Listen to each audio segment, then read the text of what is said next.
Buenas tardes a todos nuestros suscriptores. Bienvenidos como siempre a su espacio, a su canal, a nuestro canal, donde todo lo que desarrollamos lo desarrollamos con muchísimo sentido crítico. Y como desarrollamos todo y buscamos siempre desarrollarlo con sentido crítico, ya pueden ver allí al invitado de hoy, que le agradezco muchísimo, que es nada más y nada menos que el señor don Daniel Lara Farías, Daniel Lara Farías, directamente desde Alemania. Daniel, muy buenas tardes, brother. ¿Cómo estás tú? ¿Cómo está todo por allá, por esas tierras? Gracias, Eduardo. Bueno, por aquí estamos primaverales.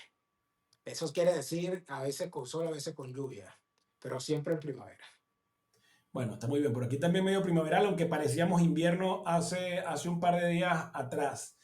Recuerden, antes de entrar, ya que están viendo que estoy aquí con Daniel, antes de entrar en el tema, recuerden suscribirse, compartir y ayudarnos a hacer crecer nuestra comunidad porque no estamos subvencionados ni becados por ninguna estructura piramidal del G4 o de estas ramas o sectores de la oposición venezolana, pero no me voy a meter en esos jardines porque el tema hoy es otro y quiero aprovechar. Invité a Daniel hoy, yo siempre digo, invito y él tuvo bien aceptar la invitación para hablar un poco de la desinformación y luego de la desinformación, cómo combatirla. Y la mayoría de las personas dicen, bueno, ¿cómo tú combates algo como eso? Bueno, la mayoría de esas enfermedades se combaten con libros. Entonces, y con, obviamente, la desinformación se combate con información o con información objetiva, veraz, con cultura. Entonces, yo tengo unas recomendaciones y esto, también le dije a Daniel que trajera algunas recomendaciones de con qué libros nosotros podemos entender a la Venezuela actual y a todo lo que va derivando de la Venezuela actual. Daniel, entremos en el brollo de una vez. Quiero que hablemos de la información, que tú me des tu opinión de la desinformación y desde tu óptica, yo obviamente también te daré la mía, ¿cómo ves que operan tanto, hablemos del chavismo, pero es que realmente hay desinformación de lado y lado? ¿Cómo se opera y cómo pudiésemos nosotros, las personas que comunicamos y hasta el venezolano normal que no tiene espacios de comunicación, para filtrar qué es cierto y qué es falso, qué es información y qué es desinformación?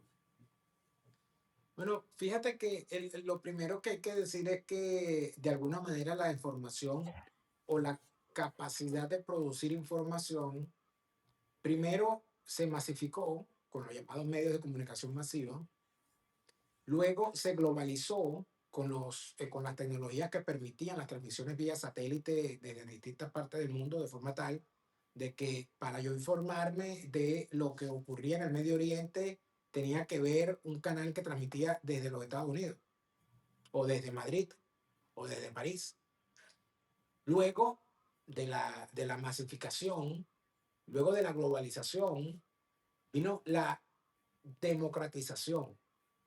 Porque la democratización de la información permitió también a través de la tecnología que todo aquel que tenga una cámara o que tenga un celular, un teléfono inteligente con cámara y con acceso a Internet pueda transmitir en vivo y directo un evento informativo. Entonces, ¿dónde está el problema? Que la desinformación nació con la información. Cuando tú revisas cualquier obra, yo creo que desde la Biblia, ¿no? Cuando tú revisas cualquier obra literaria o cualquier hecho histórico, te vas a encontrar con la desinformación espontánea, con la desinformación como protección o con la desinformación como fenómeno. Lo que quiere decir que no es de los nuevos tiempos. Entonces, ¿qué es lo que ha cambiado? Bueno, cuando hubo medios de comunicación masiva, entiéndase la radio y la televisión, se masificó la información, pero se masificó también el mensaje y se masificó por ende la desinformación. Cuando se globalizó, se globalizaron los medios de comunicación, se globaliza también la posibilidad de desinformar. Y cuando se democratiza el hecho informativo, la capacidad de informar, también se democratiza la capacidad de desinformar. Y entramos entonces aquí en otra dimensión, que es la dimensión de las redes sociales. Las redes sociales, con la capacidad que se tiene de monetizar los contenidos, es decir, de ganar dinero por publicar un contenido que pueda ser visto por millones de personas, ha terminado de causar el gravísimo problema que ya habíamos visto con otros medios de comunicación. Antes se peleaba por el rating, o se peleaba por el tiraje. Hoy se pelea por las visualizaciones. Y ahí es entonces donde deja de ser importante la verdad. Y lo que es importante es la visualización. A mí no me importa si lo que estoy diciendo es mentira, pero si tiene 5 millones de visualizaciones, ya por eso gané suficiente dinero. Y si salgo y pido disculpas, a la hora de pedir disculpas, ya el solo hecho de tener un video de 5 millones de visualizaciones con un hecho falso, el, la cola que eso va a dejar me va a permitir seguir ganando dinero, aunque sea mentira, porque cada disculpa que haga se viralizará, cada cuestión que haga alrededor de eso también va a ser viral y eso se va a convertir en una gran centrífuga de recursos y de dinero. Por tanto, evidentemente, los retos son muy altos. Ahora, es imposible que, no, que la desinformación no exista, sobre todo cuando vivimos en tiempos de guerras híbridas. Rusia tiene como principal arma la desinformación en sus herramientas de contrainteligencia.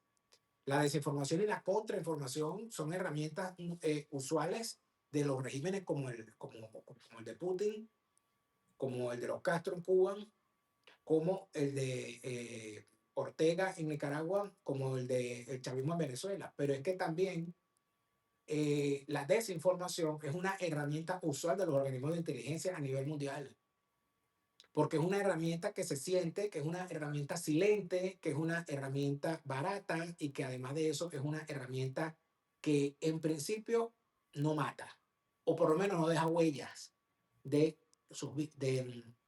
cuando hay víctimas no deja huellas, porque una desinformación puede causar víctimas, sin duda alguna, y siempre las deja, porque si no, no se utilizará. Entonces, tío, yo te diría que eso es lo que hay, pero también el hecho de que se haya multiplicado o que la tecnología nos haya puesto la posibilidad de crear contenidos y de visualizar contenidos, la propia tecnología nos permite hoy en día identificar, ¿okay?, cuando un contenido no es veraz, cuando no tiene, cuando está metido en esa centrífuga de desinformación. Y creo que es tan sencillo como era antes al momento de tú leer la prensa escrita. Cuando tú veías un periódico que usaba el rojo y el amarillo, tú sabías que allí había desinformación. Tú sabías que allí había titulares escandalosos y que eso era sensacionalismo. Hasta el punto de que se hablaba del amarillismo.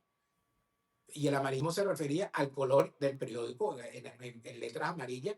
Y tú sabías que si tenía unas grandes letras en rojo y amarillo, ese periódico muy probablemente tenía una carga grande de desinformación. Si era un tabloide, tú sabías que estaba dirigido a determinado tipo de público y que para atraerlo usaban los titulares escandalosos que muchas veces no se correspondían con la verdad. Hoy en día también es fácil darse cuenta cuando tú ves, por ejemplo, hablando de YouTube, cuando tú vas a YouTube y ves que hay una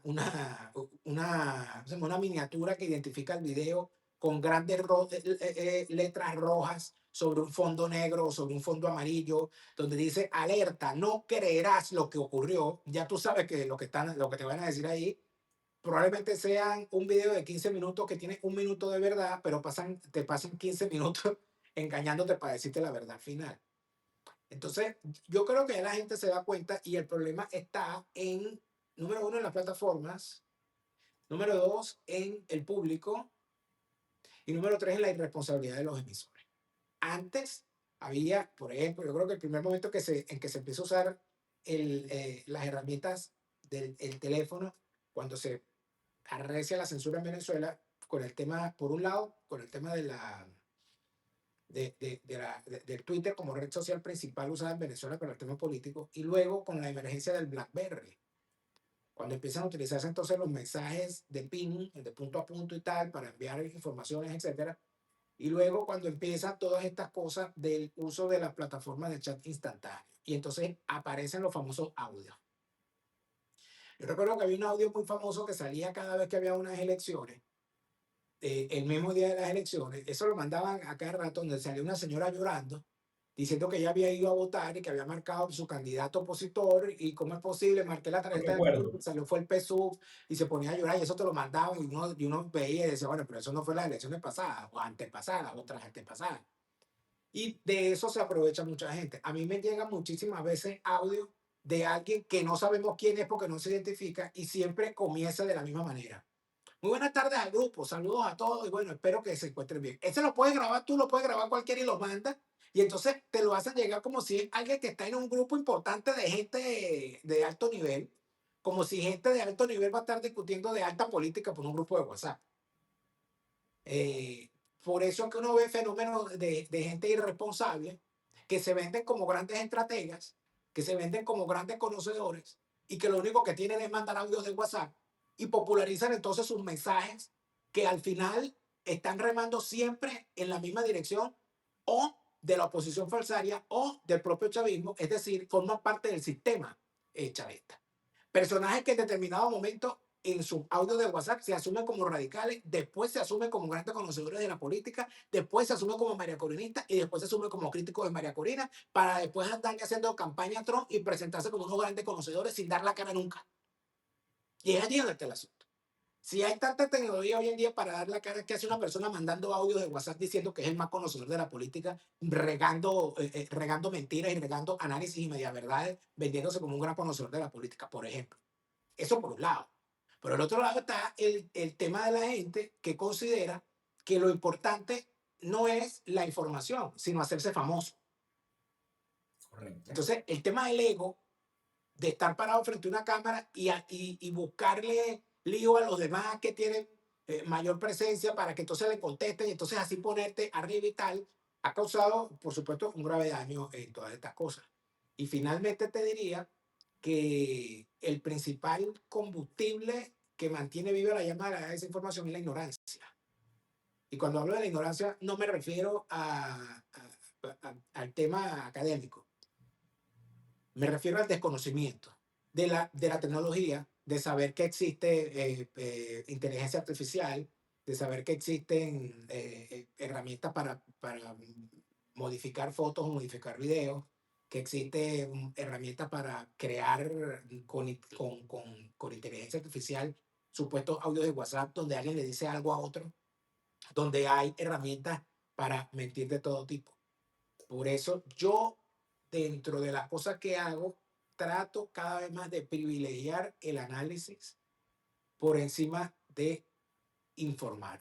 Yo no doy tu vaso, yo no trabajo con tu vaso, yo no trabajo con la actualidad, yo no hago noticiero. Yo me dedico a analizar los hechos y los hechos que puedo corroborar. Si yo no lo puedo corroborar, si yo no tengo una prueba para afirmarlo, no tiene ningún sentido que yo afirme o analice.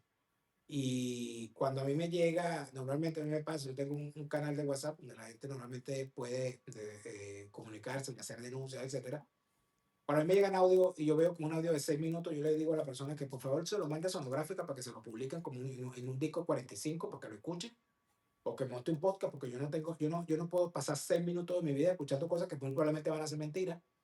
Y además, soy un convencido de que si una persona no puede resumir en un minuto un problema, ese problema probablemente no tiene solución. Entonces, si no tiene solución, ¿para qué me lo va a contar? Entonces, yo creo que por ahí terminan las cosas, por ahí terminan los tiros, ¿no? Bueno, muy completo, Daniel. Además que tomaste varios puntos importantes. Yo soy un constante crítico. Intento hacerlo argumentado y soy un constante crítico del ego porque yo vivo luchando continuamente bueno, con lo que es el ego. Obviamente uno siempre tiene que domar sus propios complejos y sus propios egos y si uno logra ser medianamente consciente de eso, bueno, ya pudiese uno decir que hay bastantes probabilidades de mantener control sobre tu vida y no estar buscando aprobación o necesitar cosas que estén, bueno, fuera de tu entorno. Digo fuera de tu entorno, no No, necesariamente. no. Y otra cosa importante, que es que cualquiera se puede equivocar, ¿no? O Ah, sea, no, por supuesto. nadie es infalible. Y yo siempre lo digo, yo en ocasiones yo me he equivocado en una percepción o en determinado análisis, pero es que es distinto. Una cosa es que tú te equivoques en un análisis y en una previsión, y otra cosa es que tú te equivoques en una información, por ejemplo.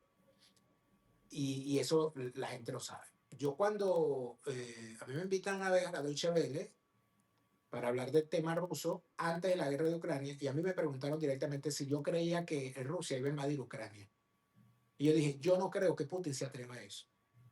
A los 2 meses Putin se atrevió. ¿Fue un error de mi parte? Bueno, yo en realidad me equivoqué en mi percepción, pero no Pero fue es un una error, percepción. no fue un error yo decirlo, porque yo en realidad no estaba siendo sincero. Yo no creía a Putin capaz de hacer eso. Pero a mí le faltaba información, yo no soñé, de repente cambié el escenario, o de repente estaba todo anotado, y por ende yo me equivoqué en la percepción de los hechos, más no me equivoqué al expresar que yo no creía, porque en realidad no lo creía. Eso es una cosa, pero por ejemplo, todo esto que surgió con la operación Guacamaya, todo esto que surgió con el debate entre extracción y negociación, cuando tú ves todo lo que ocurre, te das cuenta de que es demasiado sospechoso que tanto el chavismo como la oposición falsaria estén tan empeñados en querer convencerte de un tema, de que estén tan interesados en convencerte de que son ellos los que están diciendo la verdad. Ya cuando eso ocurre y cuando hay dos elementos del sistema chavista haciendo exactamente lo mismo, es decir, intentando convencerte de algo, sin mostrarte pruebas fehacientes de lo que dicen, entonces te das cuenta que es el sistema actuando echando humo y que lo que en realidad, y lo que en realidad quieren hacer es capturar tu atención y desviarla de otros temas que deberían ser los que se estuvieran discutiendo. Vistas las cosas de esa manera, vistas las cosas de esa manera, tú puedes darte cuenta de que sin duda, el grave problema que termina existiendo es el de la responsabilidad. Pero es que la responsabilidad no es solamente del emisor del mensaje, es que el receptor del mensaje también. ¿Cómo es posible que una persona, yo recuerdo cuando el interinato me mandaba, hay una cosa por ahí, una cosa sencilla, y lo voy a nombrar, creo que si no, no me voy a lograr explicar. O sea, hay un canal de YouTube que se llama Parecen Noticias. Si el canal se llama Parecen Noticias, ya de una vez ellos se están librando de la responsabilidad de que tú les creas algo que es mentira, porque ellos te están diciendo que no son noticias, sino que parecen noticias. Y Tipo el entonces hacen chivo un bipolar. video con una voz de en off y una cosa que son puras imágenes y tal, no sé qué. Bueno, por allí sacaron un video, una cosa y le ponían una cuestión allí como si era de CNN y entonces te planteaban que ya venía la invasión y que Donald Trump está mandando y aquí se va a acabar todo. Y eso te lo mandaba todo el mundo diciendo, mira, que aquí están diciendo. Y yo decía, pero no está viendo que es un canal fake. Entonces la gente también tiene que tener responsabilidad en las cosas que ve y en las cosas que cree. Yo creo que eso es lo fundamental. Para que no te engañen, no te dejen engañar. Sí, mira, bueno, dándole seguimiento a lo que tú estás diciendo, y bueno, con lo que yo venía diciendo, a mí me parece es particular y hay que meterle el ojo también, y nosotros, digamos, como consumidores de información, también nosotros tenemos que evaluar a qué perfiles estamos siguiendo, porque hay personas que desarrollan su contenido, pero también hay momentos que son claros cuando se está desviando el contenido volvemos, para satisfacer ego o para llegar a visualizaciones. Bueno, lo hablamos antes de iniciar el programa, todo este tema de algunos programas de comunicadores que, bueno, todo es urgente. Entonces, bueno, no, tengo el tubazo de los tubazos y hablan durante tantos minutos y a veces termina el programa y no dijeron lo que supuestamente No llegó el tubazo. no llegó el tubazo nunca, exactamente. O continuamente también van solapando una mentira con otra mentira y ni siquiera se disculpan con la otra mentira. Entonces, creo que ahí también, obviamente, hay responsabilidad de los que consumimos la información porque en esta ansiedad de querer saber, en este desespero, en este sentido de urgencia que nos han inyectado en todo y en que todo sea inmediato, estamos también, bueno, con lo que llaman, una vez tú y yo lo hablamos, la heurística del juicio. No importa, yo voy a solapar lo que no me importa y me voy a enfocar en lo que me importa y no le voy a dar relevancia a dónde viene mientras me estén dando lo que yo creo que debería estar pasando o lo que yo quiero que esté ocurriendo. Con el tema de la desinformación, además que la oposición también la usa mucho, pero el chavismo lo hace de una manera magistral. Y también lo hacen como trampas cazabobos. Yo lanzo el peine a ver quién lo pisa. Entonces lo hacen sobre todo en el tema militar y se está viendo ahora con mucho énfasis. Sacan alguna noticia, qué sé yo, cualquier tontería, detenidos tales militares o qué sé yo, accidente en tal fuerte. Y hay personas que empiezan a replicar la noticia sin confirmar y sencillamente, bueno, eso es una ciencia. El chavismo en los laboratorios que tiene, y cuando hablamos de laboratorio, estamos hablando de 5 o 6 sargentos mal alimentados de inteligencia que tienen por ahí sentados haciendo métricas, pero son efectivas. Métricas y haciendo como un mapeo. Ok, ¿quién lanzó primero la noticia? Ah, mira, la lanzó Eduardo Figueroa. Ok, Eduardo Figueroa es de la Fuerza Aérea. Vamos a ver, y por ahí van alando y pueden llegar a dónde está la filtración, dónde está el topo. Por eso es que no se puede dar información tan a la deportiva, porque como tú dijiste, a veces cobran la vida de personas o la libertad de personas. Esto es un tema sumamente delicado.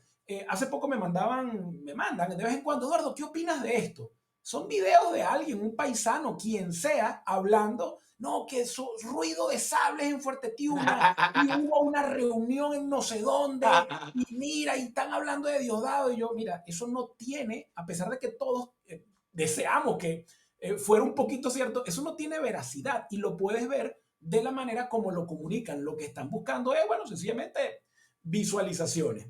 Ahora, Daniel, Pero dime. normalmente es sencillo, Eduardo. Yo siempre digo lo mismo. A mí también me llegan y me dicen, mira, que para que sepa que está ocurriendo tal-". Y yo siempre pregunto, porque yo creo que es lo mismo que preguntar. Digo, ajá, ¿tú lo viste? ¿Tú estás allí? ¿Me puedes pasar una foto? ¿Me puedes pasar un video? No, porque es que no sé qué. Entonces, no, porque ¿qué va a ocurrir? Ahora no, cuando ocurra vemos. Porque yo analizo hechos, yo no analizo hipótesis. No tiene sentido. O sea, ¿qué piensas tú de que haya un quiebre dentro de la Fuerza Armada? Bueno, el que yo fuese traumatólogo, pues a ver si eso está quebrado o no. Yo tengo que esperar. Yo tengo que esperar. Ahora, fíjate tú, ¿de qué manera, que tú me preguntabas, de qué manera vacunarse en contra de la desinformación? Bueno, informándose. ¿De qué manera saber, ok, por qué está pasando lo que está pasando en Venezuela y qué puede pasar? Pero hay que informarse sobre el pasado. Si tú no te informas sobre el pasado del país, si tú comprendes, si tú sabes quiénes fueron, qué hicieron y cómo lo hicieron, tú comprendes por qué estamos donde estamos. Y de alguna manera te preparas para el futuro. Fíjate tú, en este momento en el que tú y yo estamos grabando este programa, no sé cuándo va a salir, pero en el momento en que tú y yo estamos grabando este programa, en Venezuela se supone que hay una campaña electoral para la elección de gobernadores, legisladores regionales, diputados nacionales. Entiendo que eso es lo que están escogiendo. Y en medio de esa elección, en medio de esa campaña, todo lo que se despliega tiene dos aristas. Por un lado, una gente hablando de un país que no existe. Por otro lado, una gente haciendo campaña, siendo del partido que está en el poder, haciendo campaña como si estuviesen en la oposición, pro- prometiendo solucionar problemas que han creado ellos en 26 años de gobierno. Hay unos estados que han sido durante estos 26 años siempre en la gobernación ha estado un chavista. Y tú ves un candidato chavista diciendo que aquí hay unos graves problemas que hay que resolver. Y tú dices, pero bueno, ¿y quién lo creó?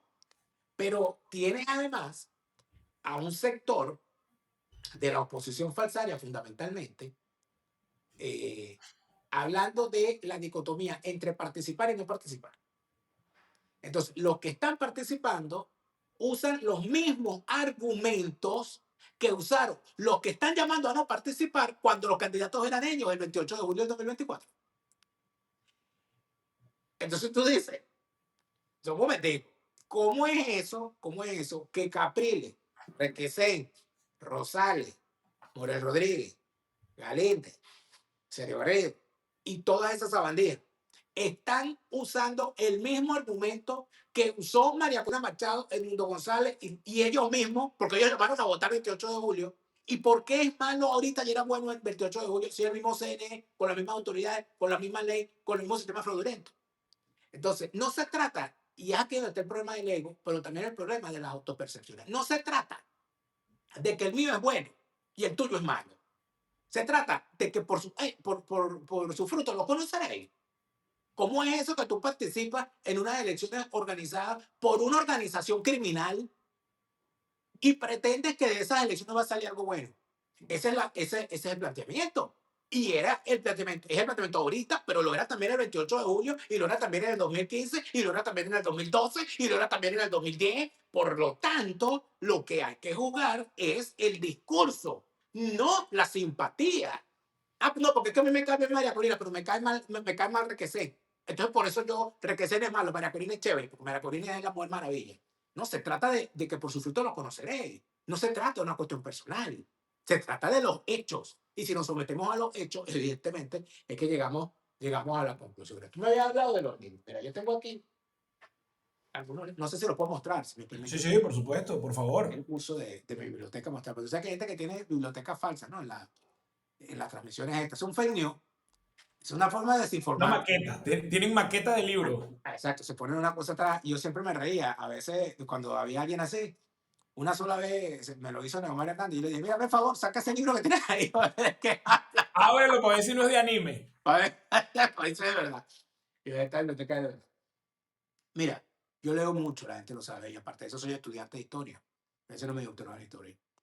Yo, yo podría recomendar 50.000 libros distintos, pero si vamos a hablar de la historia de Venezuela y de la comprensión de la historia de Venezuela y hacia dónde va la historia de Venezuela, fíjate, yo comenzaría con este libro, que me parece que es fundamental y te vas a reír, yo sé. Y los dos sabemos por qué, pero no vamos a decir por qué. Nos vamos a reír de que yo recomiendo este libro, de Carlos Rangel. Ah, ya viste. Sí, sí, sí. Del buen salvaje al buen revolucionario, de Carlos Rangel. Este libro, para mí, es un libro que fue escrito por allá en el año 76, fue su primera edición. Este libro le permitió a Carlos Rangel hacer una radiografía de Hispanoamérica de tal magnitud que el que lee este libro comprende lo que está pasando en Chile, lo que está pasando en Argentina, lo que está pasando en Venezuela y lo que está pasando en toda Hispanoamérica. Porque en efecto es una revisión de los planteamientos que luego convierten en bandera política los que hoy se dicen liberales, los que hoy se dicen anarcocapitalistas, minarquistas, etcétera, etcétera. Es aquí donde se explica el origen, el porqué de las grandes penurias que vive Hispanoamérica. Este libro yo creo que el que quiera estar en política, el que quiera comprender la política en Hispanoamérica debería pasearse por la lectura de Carlos Rangel, a quien, por cierto, cuando fue a presentar este libro en la Universidad Central de Venezuela, lo sacaron a palos. En la misma universidad en la que recibieron en dos ocasiones, con vítores y aplausos, a Fidel Castro. Ya entendemos un poco por qué, si la universidad más importante de Venezuela recibía con brazos abiertos a Fidel Castro y sacaba a patadas a Carlos Rangel, también entendemos un poco por qué estamos donde estamos. Luego yo creo que para entender Venezuela es sumamente importante entender el fenómeno de Juan Vicente Gómez. Y yo creo que los dos libros que a mi parecer tienen el mejor contenido con respecto a Juan Vicente Gómez son estos dos libros. Gómez, el tirano liberal, Anatomía del poder de Manuel Caballero, que con precisión de historiador de escuela hace una revisión de la figura de Gómez paseándose, creo que es lo más importante que tiene este libro, por los archivos. La revisión de archivos que hace Manuel Caballero es sumamente importante, sobre todo el archivo de Miraflores, la correspondencia, la relación de Gómez con Eleazar López Contreras, las dinámicas internas del poder dentro de esa estructura y el significado de Gómez como figura dentro de lo que fue el contexto de su época. Y creo que el de Domingo Alberto Rangel, Gómez, el amo del poder, es un interesante libro para entender también a Gómez, pero desde el punto de vista andino y desde el punto de vista económico, porque Domingo Alberto era economista y de paso marxista. Y él hace una revisión de la figura de Juan Vicente Gómez, de su origen andino, del país en el que Gómez nació y de la dinámica del poder andina y el tema económico, que es sumamente, que si tú no lo comprendes, no comprendes el fenómeno Gómez, porque no comprendes el fenómeno de Venezuela. Y finalmente yo recomendaría algo que me parece que es sumamente importante por varias razones. En primer lugar, porque creo que en el futuro, ya en el presente yo lo hago, pero siento que en el futuro se reconocerá este libro como uno de los libros más importantes de la historia de la Venezuela del siglo XIX, de la Guerra de Independencia. Y se reconocerá a Francisco Alfaro Pareja como una persona que para la historia, para la comprensión de la historia de Venezuela, este libro será muy estudiado en el futuro y será fundamental. Francisco Alfaro Pareja es especialista en historia de Venezuela, es politólogo, pero se concentra en el tema de la paz y los conflictos. Y él escribió este libro llamado La historia oculta de la independencia de Venezuela, de la guerra idealizada a la paz imperfecta. Él aquí revisa cómo, cómo se negoció todo lo relacionado al fin de la guerra de independencia. Cómo se negociaron los tratados de regularización de la guerra. ¿Cómo se acabó con el infame momento que desata Bolívar cuando lanza el decreto de guerra a muerte? ¿Cómo se solucionan las graves situaciones que se crearon con ese decreto de guerra a muerte y con la emergencia del fenómeno Boves? ¿Cómo se clausuran las grandes peleas entre castas y entre grupos sociales en 1830 de la mano de un hombre como Páez. Si nosotros no comprendemos a Páez como fenómeno, si nosotros no comprendemos a Gómez como un fenómeno, es imposible que comprendamos el por qué la Venezuela del 98 se entregó en los brazos de Hugo Chávez, que era un falso profeta, porque esa sociedad, pasan los años y todo aquello, pero la sociedad venezolana sigue esperando la mano del hombre fuerte para que ponga orden en medio de una anarquía. Y así fue con Páez, así fue con Gómez, y así creyó la sociedad que iba a ser con Chávez. Y Chávez resultó ser un falso profeta y mira dónde está. Ahí te dejo esa. Pues. Tremenda perla. Mira, de esos libros que tú recomendaste, este del Buen Salvaje o repítame, el de Carlos Rangel, el título. Del Del, buen salvaje al buen revolucionario. Me lo han recomendado muchísimo y no he tenido la oportunidad de leerlo. Pero Ahora, entonces el de Domingo a mí Alberto no me hace Rangel, mata que lo lea. el de Domingo Alberto Rangel, de Gómez, el amo del poder, es un libro bastante extenso, pero que tú lo vas leyendo y te vas apasionando porque vas dando, ahí van dando tips de todo, hasta de la revolución petrolera, y bueno, muy bien, cómo era la Venezuela, sobre todo en Táchira, que era más fácil llegar a Bogotá que llegar a Caracas, y eso también influía muchísimo, cómo los tachirenses tomaron, aunque esto es, aquí estoy ligando algunas cosas, pero bueno, no lo voy a ligar, sino que yo también tengo mis recomendaciones y el por qué. Porque el tema de la lectura no es solamente decir, ay, es que yo me leo un libro y yo soy chévere y yo sé mucho porque leí un libro. No, es sobre la responsabilidad. Si usted realmente siente responsabilidad por entender el tema de Venezuela, hacia dónde vamos, en dónde estamos y el porqué de las cosas, hay que entender, hay que tener algún bagaje de información. Para mí hay libros también bastante importantes, y en mi lista está Gómez, el amo del poder. Está también Auge y Caída del Liberalismo Amarillo, que lo nombramos el día de ayer, porque también te da una. Este es más, este Auge y Caída del Liberalismo Amarillo, que es de Ramón J. Velázquez, es muy denso y a veces se pone lento, pero es necesario. Hay un volumen también de Rómulo Betancourt, bueno, que su epítome, que fue Política y Petróleo, porque dan muchísimos datos. Pero más hacia la actualidad está La Revolución de los Náufragos. Hay un libro de Teodoro Pekov que se llama Solo los estúpidos no cambian de opinión. Muy, ojo, no es que esté teodoroísta, porque a la gente le gusta siempre. No, sencillamente me gusta el contenido, tomo cosas que no estoy de acuerdo, las desecho, y hay otras cosas que es el análisis político de cómo fueron ocurriendo las cosas y cómo llegó el chavismo, que me parecen importantes. Está La Revolución de los 12 golpes y algunos otros libros. Pero, Daniel, vamos a ver si tú conoces a este autor. A mí me ha gustado mucho uno que se llama Fiesta con Piñata. Ah, ah, Sobre todo de un tal Daniel Lara Farías. Yo no voy a opinar del segundo, que es Una mesa de tres patas, porque no lo he terminado.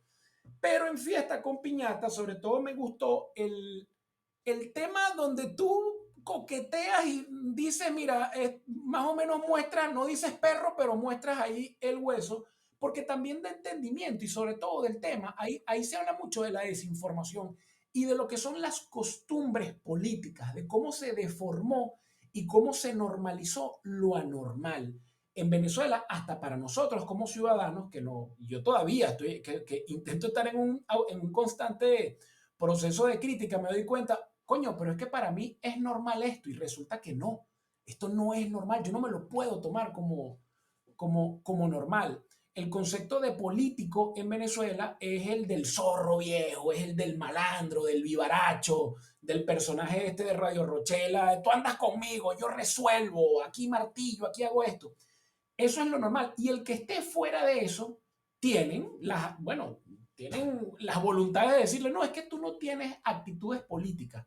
Así, mira, tengas valores, tengas principios y tengas las ganas de hacer las cosas. Por eso el sistema o los desecha a las personas que vienen con buenas intenciones, o esta persona, mira, termina infectándose.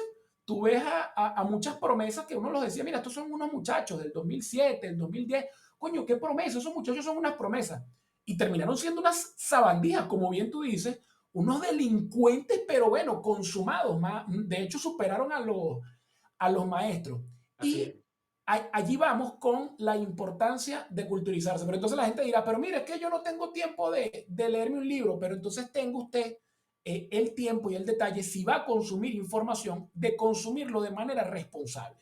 Es decir, yo leí esto, vi esto, antes de yo compartirlo, antes de yo reenviarlo, mira, yo voy a buscar, voy a leer el artículo porque ahora consumimos, por ahí varios autores también hablando de que la generación que nació del 2010 hacia adelante, realmente nosotros nos guiamos por la headline, por los títulos. Quizás vemos ahí el subtítulo, tres palabritas, pero no nos adentramos a leer porque hay tanto volumen de información que lo que vamos es pasando y pasando y pasando, y lo primero que vemos o nos dicen ya lo tomamos como cierto. Mira, casualmente esta mañana me enviaron por el Instagram, me enviaron un video de un tipo que está dando una charla y él dice, va a prender un cigarro y la gente se le queda viendo. ¿Qué pasa? ¿No se dan cuenta que muere más gente por diabetes diariamente que por cigarro? Y si yo saco una barra de chocolate, nadie me dice nada. Entonces la gente se queda callada y el tipo dice, es mentira. Pero si yo lo digo, esto es mentira. Claro que la gente muere más por cigarro que por comer sin chocolate.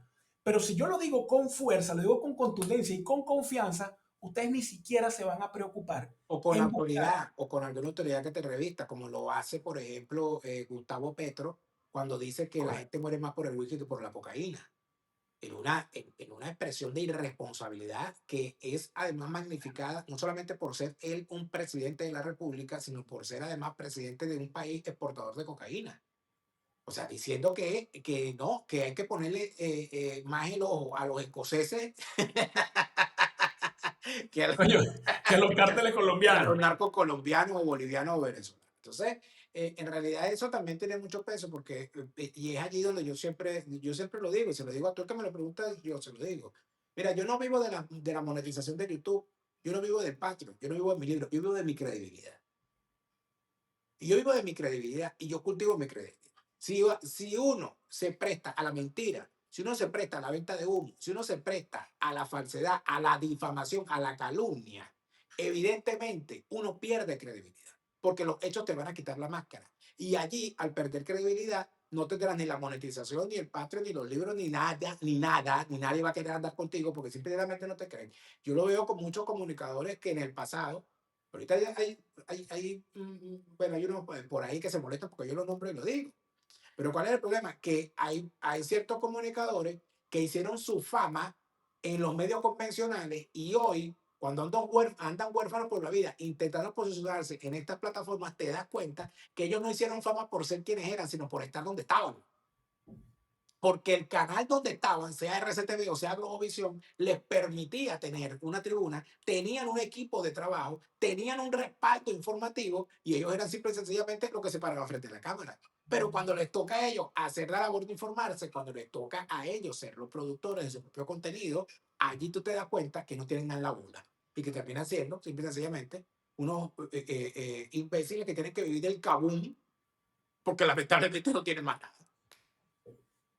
Sí, de acuerdo. Mira, que a mí no me gusta tampoco nombrar gente, pero es que yo veo la campaña, porque, ok, hablamos del chavismo, pero también hablemos de la oposición, cómo tienen su corte también para desinformar. Y una de las Claro. personas que a mí, lo lamento, pero es que si no lo digo exploto, chamo, a mí me deja atónito Franklin Bigway, sobre todo con la campaña que tiene con Requesens, pero es lo que tú dices, usa los mismos argumentos sobre los que se paró María Corina Machado, sobre los que se pararon en las elecciones del 28, para entonces ir en contra de Requesens y de todo aquel. Y, coño, No, debería haber pero a mí me parece muy bien que Franklin Virgües esté haciendo lo que hace. Porque cada vez que Franklin Virgües dice algo, la gente de lo que se acuerda es de todo lo que él dijo, en los mismos términos que lo dice hoy, para defender el interinato de Juan Guaidó, sin que saliera a pedirle disculpas a la gente por darse golpe en el pecho diciendo que él era Guaidó. En tal sentido, cada vez que Franklin Virgües habla, yo identifico a una persona que simple y llanamente está mintiendo por algún interés que no estoy al tanto de saber cuál es. Pero cuando una persona miente y miente y miente y miente con respecto a algo, que todos estamos viendo que es mentira, que todos estamos viendo que va mal, y además de eso se convierte en alguien que ataca a quienes señalan que la cosa no va bien, y después que se cae y se demuestra que todo era mentira, cambia de bando y no habla de todo lo que defendió en el pasado y se pone a defender a otro, ahí tú te das cuenta que simplemente lo que estamos hablando es de un fantoche. Sí, porque, bueno, tú lo decías, aquí el tema no es siempre estar dateado, no, yo voy a opinar siempre a ganador y bueno, ir apostando a siempre tener la razón. No, yo también me he equivocado la semana pasada y me seguiría equivocando. pero yo sencillamente doy opiniones y lo dejo claro. Esta es mi opinión basado en los argumentos y en los datos que yo tengo. Claro, lo que pasa es que también hay otra cosa, Eduardo, que también hay que decirla, que es el tema de los activistas metidos a comunicadores y de los comunicadores metidos a activistas. O sea, que hay una gente que en realidad ellos no son comunicadores, ellos son activistas y aspiran a tener cargo, Por ahí hay un señor que no lo voy a nombrar, que era mariacorinista absoluto y estaba defendiendo a María Corina por el solo y sencillo hecho de que él aspiraba a que, a que María Corina lo nombrara ministro de la Defensa. Cuando eso no lo vio concretado, entonces pidió que lo nombrara embajador, pero que lo nombrara de una vez. Y cuando no sé, y por supuesto, para que no se materializó nada de eso, ahí empezó entonces a disparar contra María Corina. Por supuesto, ya me imagino que andará recogiendo el guaral. Yo ese señor ya hace años ya que ni lo escucho porque me parece una persona sin ninguna, sin ética alguna y que andará sin ética ni siquiera para dar la cara y decir que es quién es, sino que anda por ahí mandando audio y todo eso. Bueno, cuando tú ves a gente como esa, ¿verdad? Posicionándose de esa manera, cuando tú ves a algunos personajes que cargan encima, sobre todo en esa sociedad, en ese sindicato de viejos malditos, de viejos malditos copellanos ociosos, la Sociedad Internacional de Viejos Malditos Copellanos Ociosos que andan por ahí por la vida, todos frustrados porque no llegaron a ser ministro ninguno. Y entonces andan, por supuesto, defendiendo lo indefendible porque ellos aspiran, que ellos en realidad todavía les queda un respiro para llegar a ser ministros, presidentes o siquiera secretarios generales del Comité Internacional de Ociosos De viejo maldito. y de viejos malditos copellanos. Entonces es allí donde tú te das cuenta de que también uno tiene que identificar eso. O sea, si usted es activista, dígalo. Si usted es un comunicador, usted no puede ser un activista. Que puede ser un activista y tener un canal para expresar tus ideas de tu activismo y de tu partido y tu cosa. Lo ético es decirlo. Pero ahora, ponerte la chaqueta del activista, Claro. ¿verdad? Para convencer a la gente de que tú eres una opinión independiente, cuando en realidad respondes a una agenda, eso no es ético. Es Eso es irresponsable, estafa. claro, no es Eso es ético. estafa. Claro, porque tú estás vendiendo un producto sobre la base de la credibilidad o de la figura que te has armado, sin serle claro a la gente y decir, mira, yo tengo expectativas o tengo relación o tengo, pues qué sé yo, intereses con esta gente. Y Claro, pero obviamente, por ejemplo, fíjate el caso de Chugo Torrealba, por ejemplo.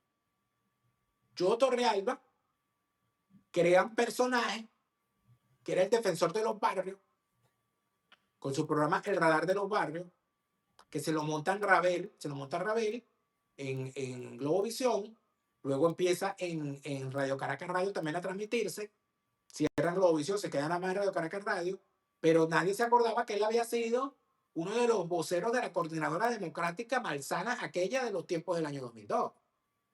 Pero entonces él dijo que no era activista, que lo que quería era estar de frente con los pueblos y ayudar, tal, no sé qué, con el pueblo, con los barrios y tal, no sé qué, y ahí estaba. ¿Para qué? Para posicionarse. ¿Posicionarse en qué? Para convertirse luego otra vez en ser figura política, como lo logró cuando lo nombran secretario general de la mesa. de la Mesa de la Unidad. ¿Dónde está ahorita? Ah, bueno, ahí está de candidato con esta gente que va a participar en estas elecciones. Entonces salen los mismos que lo colocaron allí, los mismos que le dieron la tribuna, fundamentalmente la gente de Rabel, de Globovisión, el Julio Borges, la gente de la Primera Justicia de afuera, contra la Primera Justicia de adentro, a decir que Chugo Torrealba es un tal por cual. ¿Y quién lo creó? ¿Quién creó el fenómeno Requesens? ¿Quién creó esos monstruos? Esos monstruos los crearon los mismos que están diciendo hoy que son unos monstruos, pero cuando ellos crearon esos monstruos, todos sabíamos que eran unos monstruos. Ah, pero ahora nadie fue. Ahora son unos monstruos huérfanos. Ahora son unos dinosaurios cuyo huevo nadie puso. No, amigo. Se llegaron de Marte. Esta gente fue creada por ese aparato. Y si ellos fueron los creadores, o sea, no puede ser que los mismos creadores de Ricardo Sánchez, de Goicoechea, de Requesén y de toda esa plaga, que los mismos creadores de eso tengamos que creerles ahorita cuando crean a otros personajes. Pero ¿hasta cuándo le vamos a dar oportunidad a una gente que tiene 26 años creando monstruos? Y dejando un desastre con cada monstruo hay desastre. Y cuando digo desastre, hay familias deshechas, hay personas presas, hay asesinados, hay desaparecidos. O sea, es que son unos monstruos en toda la extensión de la palabra y de la expresión. Bueno, mira, Daniel, como yo te comentaba, ¿no? Antes de iniciar, que yo sé que siempre estás tú en agenda apretada. No te quiero quitar más tiempo. Te quiero agradecer además por lo que nos has dicho, bueno, por iluminarnos un poco o sencillamente darnos tu opinión, porque de esto va el tema de comunicar. Yo siempre, pues, repito, tengo mis mantras, creo que sobre la crítica se van construyendo las cosas, pero uno tiene que tener cierta responsabilidad y no es tan difícil usted identificar cuando una persona es responsable y cuando no. Porque así se vista, así se disfrace, así se ponga atavios y ande por ahí tapada o qué sé yo, en algún momento se escurre el bulto y usted puede ver, mira, aquí lo que hay son intereses. Entonces, sencillamente ponerle el ojo. Yo tenía muchas esperanzas hace un par de meses, de hecho, el primer programa que hicimos juntos, hablábamos de que la verdad estaba de moda porque mucho comunicador se le habían venido abajo los números de visualizaciones por el mismo tema del humo. Y al parecer a mí me gusta ir chequeando las cosas, ya que estoy medio bisoño en el tema de las plataformas de comunicación, me gusta ir viendo y definitivamente no han levantado todavía, es decir, que hay un indicador, quiero yo ser romántico y pensar que hay un indicador de que la gente está consumiendo información de un poquito más responsable, claro, basta que salga una noticia de esta que vende para que saquen ahí los headlines, como dices tú, los títulos amarillos y la gente salga corriendo para el primero que lance una información. Pero con es un poquito nada más de esfuerzo y de sentido común, decía una amiga que es el menos común de los sentidos, usted puede identificar hacia dónde van los tiros y quién realmente está comunicando lo que se debe, así sea lo que usted no quiere escuchar. Daniel, gracias, hermano, por tu tiempo y bueno, por tu Gracias a ti, Eduardo. conocimiento. Fíjate que nosotros grabamos un programa cuando estuvimos allá en Oviedo, programa que no pude publicar porque el audio era fatal. Por el Pero viento, me quiero, imagino. quiero entonces comprometerte a que grabemos en el futuro un programa para que hablemos de ese tema, que era que hablamos en aquel momento de las delaciones a los movimientos militares hechos por esa oposición falsaria. Me gustaría que habláramos de eso en mi canal. Yo no voy a aceptarte ninguna invitación, Daniel, por favor. Yo tengo una agenda muy ocupada, viejo. Ay, disculpe usted, pues. Hasta luego. No, hermano, cuando tú me digas, yo voy a estar ahí. Además que estoy muy agradecido siempre con tu apoyo, porque también has Perfecto. sido una de las personas las cuales yo he ido siguiendo y de las cuales, bueno, intento también captar lo mejor. Lo malo no lo capto, Daniel, pero lo bueno lo he ido captando. Excelente.